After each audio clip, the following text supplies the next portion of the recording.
Wah, pasar saham kita ini kayak roller coaster ya belakangan ini. Setelah tren naiknya lagi kenceng-kencengnya, tiba-tiba pasar berbalik arah dalam sekejap. Sebenarnya apa sih pemicunya? Apakah ini cuma guncangan sesaat, atau ini sinyal bahaya buat portofolio Anda? Nah, dalam beberapa menit ke depan, kita akan bedah tuntas semua yang perlu Anda tahu. Oke, kita bakal bedah ini dalam 5 bagian utama. Pertama, kita lihat dulu apa yang terjadi di pasar. Kedua, kita cari tahu efek domino global yang jadi penyebabnya. Ketiga, kita bongkar risiko tersembunyi yang mungkin mengintai, terutama buat yang pakai leverage. Keempat, kita analisis, ini tuh koreksi sehat atau awal dari tren turun. Dan yang terakhir, kita siapkan daftar pantauan investor. Oke, langsung aja kita lihat apa sih yang sebenarnya terjadi.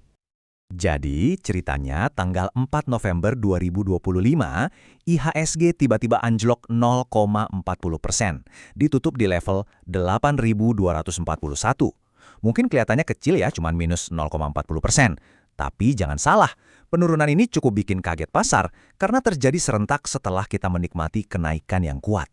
Rasanya kayak lagi asik-asik pesta, tiba-tiba musiknya mati. Jadi biang keladinya apa? Hampir semua analis setuju. Ini karena aksi ambil untung atau profit taking besar-besaran. Ya wajar sih, setelah rally panjang atau periode kenaikan harga yang kenceng banget, banyak investor merasa, wah ini saat yang tepat nih buat cairin keuntungan. Nah, aksi jual massal inilah yang akhirnya menekan pasar ke bawah. Dan ini bukan cuma saham-saham gede aja loh yang kena, sentimen negatifnya menyebar luas ke seluruh pasar. Bayangin, ada 439 saham yang anjlok, sementara cuma 207 yang bisa bertahan di zona hijau. Ini nunjukin kalau kecemasannya itu merata, bukan cuma di 1-2 saham aja.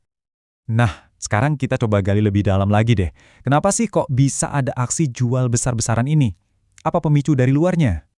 Jadi, ada 3 awan mendung nih dari luar negeri yang bikin investor pada cemas. Pertama, The Fed di Amerika Serikat kelihatannya masih galau soal kebijakan suku bunga.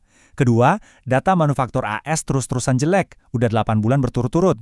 Dan ketiga, harga minyak dunia turun, yang bisa jadi sinyal kalau ekonomi global lagi melambat. Biar kebayang segimana gawatnya ketidakpastian ini, coba deh lihat data ini. Minggu lalu, pasar yakin banget 90,5% The Fed bakal potong suku bunga di bulan Desember. Minggu ini keyakinan itu anjlok, jadi cuma 67,3%. Perubahan drastis kayak gini nih yang bikin investor global, termasuk yang di Indonesia, jadi panik dan milih buat amankan posisi. Terus, so what? Apa dampaknya buat kita? Nah, buat sebagian investor, khususnya yang pakai utang atau leverage, penurunan pasar kayak gini tuh bahaya banget. Ini nih pertanyaan paling penting buat siapapun yang pakai fasilitas utang di pasar. Apakah portofolio Anda aman dari penjualan paksa oleh sekuritas? Ini benar-benar harus dicek. Nah, ini angka-angka keramat yang wajib banget Anda ingat kalau pakai fasilitas utang. Broker Anda itu bakal otomatis menjual paksa saham Anda kalau rasio utang sudah menyentuh batas ini. 75% buat fasilitas margin, 80% buat limit reguler, dan 90% buat ODT. Angka-angka ini sifatnya mutlak, nggak bisa ditawar. Jadi force sell itu apa sih? Gampangnya gini, ini adalah momen di mana broker Anda menjual saham Anda secara paksa, tanpa nanya-nanya lagi ke Anda. Tujuannya buat tutupin kerugian. Ini terjadi kalau nilai portofolio Anda jatuh di bawah batas aman yang tadi kita lihat. Ini resiko terbesar buat trader yang pakai leverage. Oke, sekarang kita coba zoom out sedikit ya, lihat gambaran besarnya. Apakah penurunan kemarin itu cuma koreksi yang wajar dalam sebuah tren naik, atau ini justru awal dari penurunan yang lebih panjang? Ini nih perdebatan utamanya sekarang buat investor jangka panjang. Apakah ini kesempatan buat serok bawah, alias beli pas murah, atau ini justru sinyal buat kita lebih hati-hati dan mungkin mengurangi porsi saham? Untuk bisa jawab itu, kita harus lihat konteksnya. Sebelum anjlok kemarin, IHSG itu lagi kenceng-kencengnya loh, naik 26,06% cuma dalam 6 bulan. Ini nunjukin kalau momentum pasar sebelumnya itu kuat banget. Bahkan kalau kita tarik dari awal tahun, performanya juga solid banget, dengan kenaikan 16,41%. Jadi angka-angka ini sebenarnya bilang kalau secara fundamental, tren pasar kita ini masih sangat positif. Dan yang menarik, di tengah merah-merahnya pasar, ternyata nggak semua sektor ikut anjlok loh.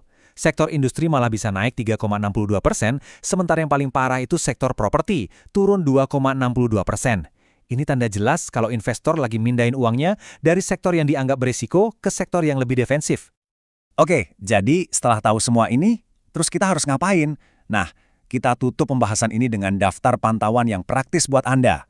Dari sisi global, ada beberapa hal yang wajib Anda pantau. Pertama, hasil rapat The Fed. Kedua, data manufaktur AS yang baru. Ketiga, keputusan produksi minyak dari OPEC+. Dan yang lagi panas, komentar para analis soal belanja modal gede-gedean di sektor AI atau kecerdasan buatan. Ini semua bakal jadi penentu arah pasar ke depan. Kalau dari dalam negeri sendiri, perhatikan baik-baik keluasan pasar setiap hari, yaitu tadi, perbandingan antara jumlah saham yang naik sama yang turun. Terus, lihat juga rotasi sektornya, uang lagi pindah kemana. Dan tentunya pergerakan nilai tukar rupiah. Indikator-indikator ini bisa kasih kita gambaran langsung soal kesehatan pasar domestik. Nah, setelah kita bedah semua datanya, pertanyaan besarnya balik lagi ke sini. Apakah penurunan sehari kemarin itu benar-benar merusak tren positif jangka panjang yang udah kita lihat? Atau jangan-jangan ini cuma napas bentar dalam sebuah pasar yang kuat sebelum lanjut naik lagi? Inilah pertanyaan kunci yang perlu Anda jawab untuk strategi investasi Anda ke depan.